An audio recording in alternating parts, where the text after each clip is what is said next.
How y'all doing? Thanks for the Ghost, the podcast. Today's segment is going to detail the Browns being victorious 27-3 over the Tennessee Titans. And I'm going to start off by saying that the game plan that was instituted by Kevin Stefanski was nothing short of what's that word I'm looking for? I don't want to go overboard with my comments because again, this is the third game of the season. The Browns are 2-1, but we still got a long season to go. What is it? 3 games in, and we got 14 more games left. So who knows what's gonna happen going forward? So I'm gonna try to find the right word for today's victory and why Kevin Stefanski should get, I'm not going to say the majority of the credit, but he should get a certain amount of the credit, if that makes sense. And I guess the only word I can think of is the game plan that he drew up on the chalkboard or bulletin board, or however they addressed that in the locker room, was nothing short of great, if that makes sense. Yeah, I think that's a good word to use, great. But basically, he put the Browns offense, in particular, Deshaun Watson, in positions to be successful. He ran a lot of gimmick plays. That's the word I'm looking for that one. He ran a lot of gimmick plays, right? Which, it featured Elijah Moore in the backfield. Either he was getting, a handoff, or they were throwing short passes to him, so that get the offense flowing a little bit, get some chemistry going between him and Elijah Moore. Then of course him and Amari Cooper already have that type of chemistry in my opinion. And of course Kareem Hunt, that was nothing surprising how he played today. Jerome Ford had a good game again. So Donovan Peoples had a couple good catches today. He made a couple good catches and they were big play catches, if that makes sense. David Njoku, he was all decent. I saw maybe a catch he had that was somewhat of a big play, but okay, we don't really have to go there with David Njoku. He at least he was featured today, if that makes sense. But the final statistics for Deshaun Watson is as follows. He was 27 of 33, 289 yards, and 2 touchdowns. No interceptions. He did have one play where I don't know why he made that decision. It was a bonehead play. Fortunately, it did not. Well, fortunate, should I say, for him in the Browns and the fans, that it did not end up being a costly turnover, if that makes sense. But besides that bonehead decision he decided to make on that, I can't think. I want to say it was maybe the first or second quarter that he decided to make that type of bonehead play. But besides that, he had a great game. Amari Cooper had 7 catches for 116 yards.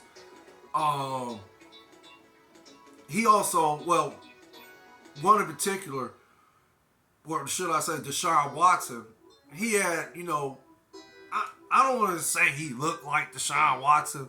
He's, finally getting back on that path of what he looked like a couple years ago, if you want to say 3 years ago.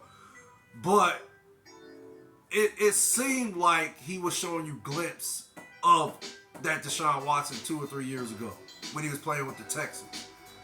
And yeah, he had some decent runs.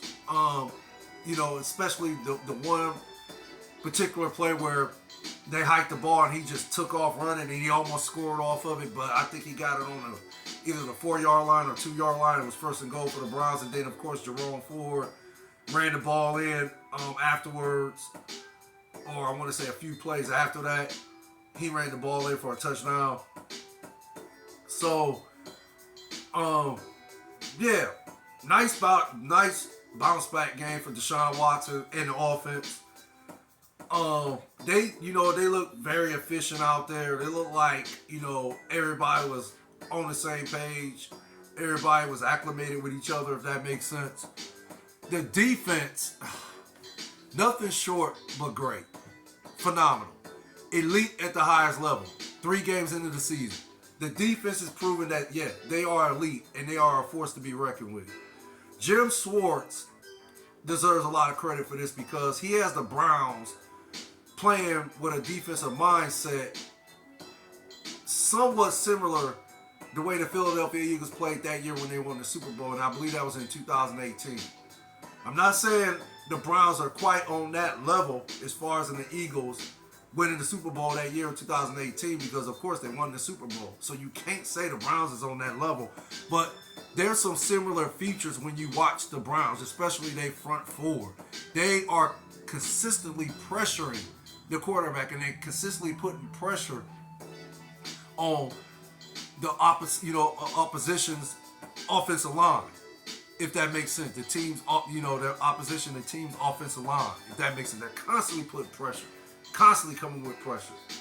And their tackling is at an elite level.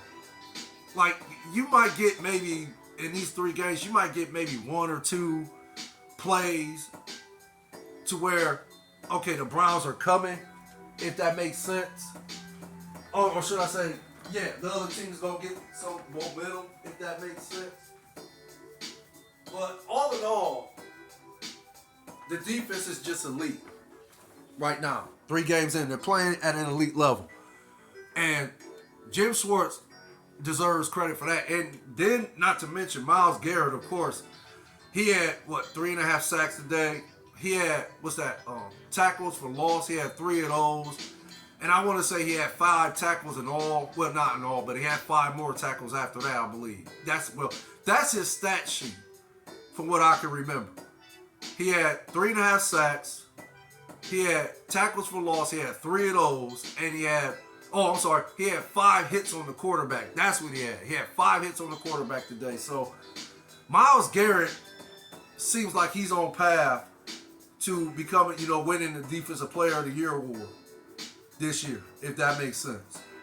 So what more can you say about Myles Garrett? He's a phenomenal defensive player. He's a phenomenal athlete.